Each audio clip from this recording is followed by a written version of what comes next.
Symptoms of an unhealthy baby during pregnancy. अस्सलामुअलैकुम everyone, welcome back to my channel. अगर आप अपने बच्चे को लाहक किसी भी खतरे को ख़त्म करना चाहते हैं तो आपके लिए हेल्दी और अनहेल्दी फिटस के साइंस में डिफरेंट को जानना ज़रूरी है। अगर आप लापरवाही करेंगे तो इससे इसकाते हमल हो सकता है। इसकाते हमल अनहेल्दी फिटस का ही नतीजा होता है, जिसकी वजह से 20 वीक से पहले इसकाती हमल हो जाता है। 5वें महीने से बच्चा मूवमेंट शुरू कर देता है। ये एक ऐसा दौरानिया है जिसमें मुख्तलिफ खतरात का सामना हो सकता है, जिससे बेबी की नशोनुमा मुतासर हो सकती है। तो आइए जान लेते हैं। आप फंडल हाइट से अंदाज़ा लगा सकते हैं कि औरत की फिटस ग्रोथ या यूट्रस की ग्रोथ कैसे हो रही है। आमतौर पर 16 वीक्स के बाद प्रेगनेंसी की ग्रोथ चेक की जा सकती है। आप स्क्रीन पर देख सकते हैं फंडल हाइट की तरतीब।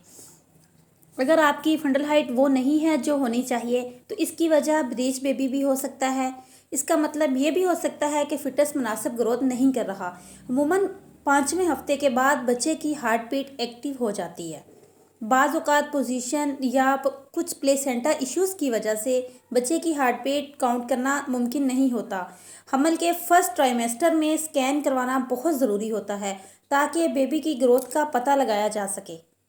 प्रेगनेंसी में स्पॉटिंग का होना नॉर्मल अमल है। स्पॉटिंग का मतलब पिंक सी शेड में फ्रेश सा खून का गोल धब्बा लगता है, जो कि नॉर्मल अमल है। ताहम ब्लीडिंग का होना नुकसानदेह होती है। ऐसी सूरत में बगैर किसी डाउट के फ़ौरन गायनेकोलॉजिस्ट को चेकअप करवाना चाहिए। हमल के दौरान कमर दर्द एक आम बात है, क्योंकि बढ़ता हुआ बच्चा कमर की हड्डी पर बहुत ज़्यादा दबाव डालता है, जिसकी वजह से दर्द हो सकता है।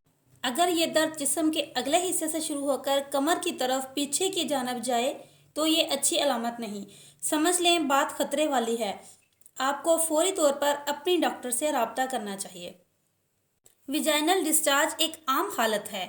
हमल होने के बाद ये अलामत आम और नॉर्मल है। हमल के बढ़ने के साथ साथ इसमें इजाफा होता रहता है। आमतौर पर विजाइनल डिस्चार्ज यानी कि पानी पड़ना साफ, शफाफ और बगैर स्मेल के होता है। ताहम अगर आपको तेज़ स्मेल के साथ दर्द भी हो या सब्ज़ डिस्चार्ज हो और यूरिन में जलन फील हो तो ऐसे में बगैर डिले किए हुए अपने डॉक्टर से मशवरा करें। गैर मामूली डिस्चार्ज रहम की सोजिश की वजह से हो सकता है, जो कि इसकाते अमल का बायस बन सकता है। कोई भी क्वेश्चन हो तो कमेंट बॉक्स में टाइप करें। अगर मेरी वीडियो आपके लिए हेल्पफुल साबित हुई है तो इसे लाइक करें और अपने दोस्तों के साथ शेयर करना मत भूलें। Take care and be happy. Thanks for watching.